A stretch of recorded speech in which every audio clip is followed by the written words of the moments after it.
छत्तीसगढ़ राज्य के 90 विधानसभा क्षेत्रों के लिए मतगणना के निर्धारित कार्यक्रम अनुसार कल रविवार को सुबह 8 बजे से कल 3 दिसंबर रविवार को सुबह 8 बजे से मतगणना प्रारंभ होगी। राज्य के जो 90 विधानसभा क्षेत्र हैं उसमें मतगणना हेतु 90 मतगणना हॉल सभी ज़िला स्तरीय मुख्यालयों में निर्धारित किए गए हैं। 90 विधानसभा क्षेत्रों की मतगणना हेतु 416 सहायक रिटर्निंग अधिकारी, 4,596 गणना कर्मी और 1698 माइक्रो ऑब्जर्वर्स तथा 90 रिटर्निंग अधिकारियों के निरीक्षण में ये पूरी मतगणना की प्रक्रिया संपादित होगी। इसके अलावा भारत निर्वाचन आयोग ने मतगणना में पूर्ण पारदर्शिता रहे, इस हेतु 90 काउंटिंग ऑब्जर्वर्स भी नियुक्त किए हैं। प्रत्येक हॉल में मतगणना विधानसभावार पृथक पृथक रहेगी और हर विधानसभा के लिए 14 टेबल निर्धारित रहेंगे। राज्य में ऐसी 6 विधानसभाएं हैं जहां पर 14 की जगह जो है 21 टेबल पर गणना कार्यक्रम स्वीकृत किया गया है। इन 6 विधानसभाओं में कवर्धा, पंडरिया, सारंगढ़, बिलाईगढ़, कसडोल और भरतपुर सोनत सम्मिलित है। प्रत्येक मतगणना हॉल में अभ्यर्थियों और गणना एजेंटों तथा रिटर्निंग अफसर और सभी शासकीय कर्मचारियों के लिए पृथक पृथक प्रवेश द्वार रहेंगे। जगह की उपलब्धता को देखते हुए और हॉल की साइज़ को देखते हुए 3 प्रवेश द्वार रहेंगे और कहीं कहीं पर 2 प्रवेश द्वार अनिवार्य रूप से रहेंगे और सभी अभ्यर्थी और गणना एजेंट एवं उनके निर्वाचक एजेंटों को हमने फ़ोटो युक्त पहचान पत्र जारी किया है। सभी से अनुरोध है कि ये परिचय पत्र लेकर ही प्रातः 7 बजे तक मतगणना परिसर में प्रवेश कर ले ताकि किसी को भी असुविधा न हो। मतगणना परिसर में मीडिया सेंटर और कम्युनिकेशन सेंटर में ही केवल मोबाइल फ़ोन ले जाने की अनुमति रहेगी। मतगणना हॉल में मोबाइल फ़ोन पूर्णतः प्रतिबंधित रहेगा। मतगणना केंद्रों में त्रिस्तरीय सुरक्षा व्यवस्था की गई है और जहां प्रत्येक स्तर पर पहचान पत्र दिखाने के उपरांत ही उस घेरे में प्रवेश संभव होगा। मतगणना केंद्रों के पहले और सबसे बाहरी प्रवेश द्वार पर ज़िला पुलिस बल की तैनाती की गई है, जहां से 100 मीटर का जो है पैदल यात्री क्षेत्र रहेगा।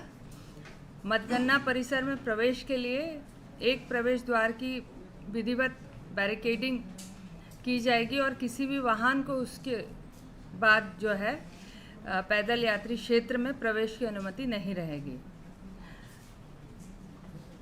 सभी की पहचान और जांच के उपरांत ही जो है वो प्रवेश की अनुमति रहेगी, जिसके लिए एक वरिष्ठ मैजिस्ट्रेट की भी ड्यूटी लगाई गई है। और द्वितीय घेरे में जो है वो राज्य सशस्त्र बल की तैनाती की गई है और इस द्वितीय घेरे के अंदर ही जो मीडिया सेंटर है और कम्युनिकेशन सेंटर है उसकी स्थापना की गई है। प्रवेश के पूर्व प्रत्येक व्यक्ति के पहचान पत्र के आधार पर जांच एवं तलाशी भी की जाएगी ताकि कोई भी ऐसी वस्तु जो अधिकृत नहीं है वो न ले जाए और प्रतिबंधित वस्तुओं का प्रवेश का निषेध रहेगा। जो तृतीय घेरा है और सबसे अंदरूनी घेरा है उसमें केंद्रीय सुरक्षा बल की तैनाती रहेगी और इस स्तर पर भी सभी की तलाशी ली जाएगी ताकि कोई भी अनधिकृत वस्तु या मोबाइल फ़ोन अंदर न जा सके।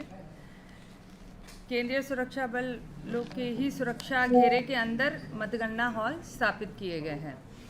प्रत्येक मतगणना केंद्र पर मीडिया केंद्र भी स्थापित किया गया है और यहाँ पर एक वरिष्ठ अधिकारी की भी नियुक्ति आयोग के द्वारा की गई है, जो कि समय समय पर मतगणना हॉल में अवलोकन के लिए टुकड़ियों में छोटी छोटी संख्या में मीडिया समूहों को अंदर ले जाएंगे। मीडिया केंद्र में स्थापित लैंडलाइन फ़ोन के भी उपयोग की अनुमति रहेगी और वह स्थान जहां पर मतगणना हॉल में मीडिया को प्रवेश की अनुमति होगी उसे रिटर्निंग अफसर के द्वारा किसी चौक मार्क से या किसी चिन्ह से चिन्हांकित किया जाएगा। आप सबसे आग्रह रहेगा कि उस मार्क के आगे मतगणना हॉल में कवरेज पर अनुमति नहीं रहेगी। मतगणना हॉल में केवल निम्नलिखित व्यक्तियों को अंदर जाने की अनुमति है, जैसे कि मैंने बताया, रिटर्निंग अधिकारी, सहायक रिटर्निंग अधिकारी, मतगणना पर्यवेक्षक और सहायक, माइक्रो ऑब्जर्वर और प्राधिकार पत्र जिनके पास है निर्वाचन आयोग द्वारा जारी, ऑब्जर्वर्स और निर्वाचन अभिकर्ता, अभ्यर्थी और गणना अभिकर्ता। आयोग के नवीनतम अनुदेशों के अनुसार जो हमने गणना अभिकर्ता नियुक्त किए हैं, उनकी राज्य में सभी जगह पर गणना अभिकर्ताओं की नियुक्ति हो चुकी है। जो नवीनतम निर्देश है उसमें मुख्य रूप से ये था कि जो राज्य के मंत्री है, राज्य मंत्री है, उप मंत्री है, नगर निगम के मेयर है, नगर पंचायत, नगर पालिका के अध्यक्ष, जिला अथवा जनपद पंचायत के अध्यक्ष और अन्य सुरक्षा प्राप्त कर्मियों को गणना अभिकर्ता के रूप में नियुक्ति किए जाने की अनुमति नहीं थी और मतगणना हॉल में किसी भी सुरक्षा प्राप्त ऐसे व्यक्ति को भी प्रवेश वर्जित रहेगा। आयोग के निर्देश के अनुसार मतगणना केंद्रों पर अभ्यर्थियों के मतगणना अभिकर्ताओं के लिए जो बैठक व्यवस्था का क्रम है वो भी निर्धारित किया गया है। इसमें सर्वप्रथम रो में जो है वो मान्यता प्राप्त राष्ट्रीय दल के अभ्यर्थियों के मतगणना अभिकर्ता और उसके बाद राज्य दलों के अभ्यर्थियों के मतगणना अभिकर्ता और अन्य राज्यों में मान्यता प्राप्त राज्य दलों के अभ्यर्थियों के मतगणना अभिकर्ता, जिसके उपरांत फिर पंजीकृत अमान्यता प्राप्त राजनीतिक दलों के अभ्यर्थियों के मतगणना अभिकर्ता और लास्ट में जो है निर्दलीय अभ्यर्थियों के मतगणना अभिकर्ता बैठ सकेंगे। किसी भी गणना अभिकर्ता को हॉल में अपने मेज़ से अन्य मेज़ पर जाने की अनुमति नहीं होगी। मतगणना और सारणीकरण की समस्त प्रक्रिया की जो है सीसीटीवी कवरेज 360 डिग्री रहेगा और इसकी जो है पृथक पृथक जो हमारा वीवीपैट काउंटिंग बूथ है वहाँ पर भी पृथक से सीसीटीवी कवरेज फुल टाइम रहेगा। सुबह 8 बजे से प्रारंभ होगा। मतगणना हॉल में किसी भी प्रकार के इलेक्ट्रॉनिक उपकरण प्रतिबंधित रहेगा। किसी भी प्रकार का इलेक्ट्रॉनिक उपकरण प्रतिबंधित रहेगा और प्रत्येक गणना अभिकर्ता मतगणना के दिन अभ्यर्थी को के मतदान अभिकर्ता के रूप में जो है वो उनको प्रारूप 17C के भाग 1 को अंदर ले जाने की अनुमति रहेगी। इसके अलावा भी हमने एक सूची जारी की है जो कि गणना अभिकर्ता अंदर ले जा सकते हैं। इसमें मुख्य रूप से कोरा कागज़, मतपत्र लेखा, रिटर्निंग ऑफिसर द्वारा प्रदाए गए ईवीएम वीवीपैट की सूची, प्लास्टिक पेन और पेंसिल शामिल है। जो पूर्ण प्रतिबंधित रहेगी पूर्णतः वो mobile phone, iPad, laptop, smart watch, camera, अन्य इलेक्ट्रॉनिक उपकरण, बीड़ी, सिगरेट अथवा गुटखा।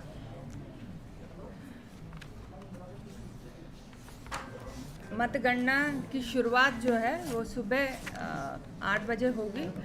प्रातः 7 बजे जो है स्ट्रॉन्ग रूम सभी अभ्यर्थियों अथवा उनके अधिकृत अभिकर्ता की उपस्थिति में खोले जाएंगे और उसके पश्चात जो है वो प्रातः 8 बजे से सबसे पहले जो है पोस्टल बैलेट की गणना होगी और उसके बाद में 30 मिनट बाद जो है वो 8:30 बजे से सभी ईवीएम्स की गणना प्रारंभ होगी।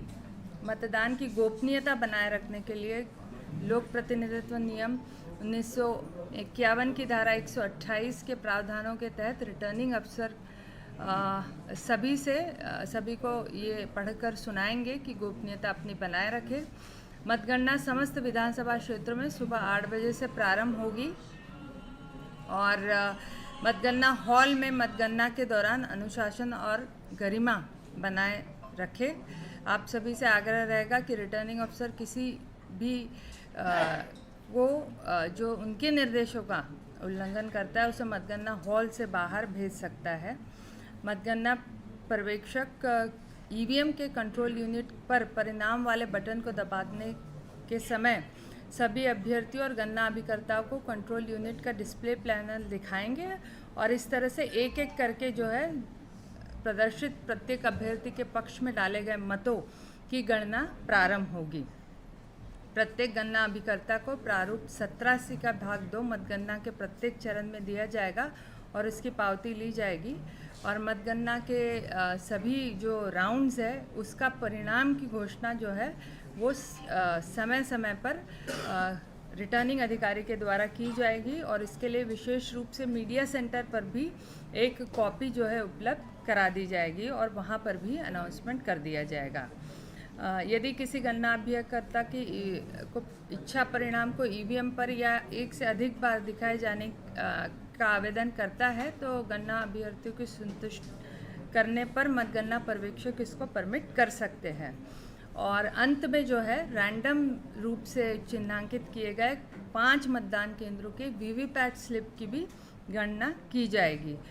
इसके अलावा ऐसे ईवीएम्स जिनमें कंट्रोल यूनिट डिस्प्ले नहीं कर पाता है रिज़ल्ट को, उनमें भी जो है वीवीपैट स्लिप्स की गिनती से जो है गणना की जाएगी। रिटर्निंग अधिकारी विधानसभा क्षेत्र के सभी मतदान केंद्रों की मतगणना उपरांत प्रेक्षक की अनुमति के उपरांत परिणामों की विवरणी तैयार करेंगे और अंत में जो है वो परिणाम की घोषणा कर निर्वाचन प्रमाण पत्र प्रदान करेंगे। तो इस तरह ये पूरे काउंटिंग की व्यवस्था कल के लिए रहेगी और कल के लिए जो है इसी तरह से जो अंतिम परिणाम की घोषणा है उसका कार्यक्रम रहेगा। यदि आपके कोई सवाल हो तो पूछ सकते हैं।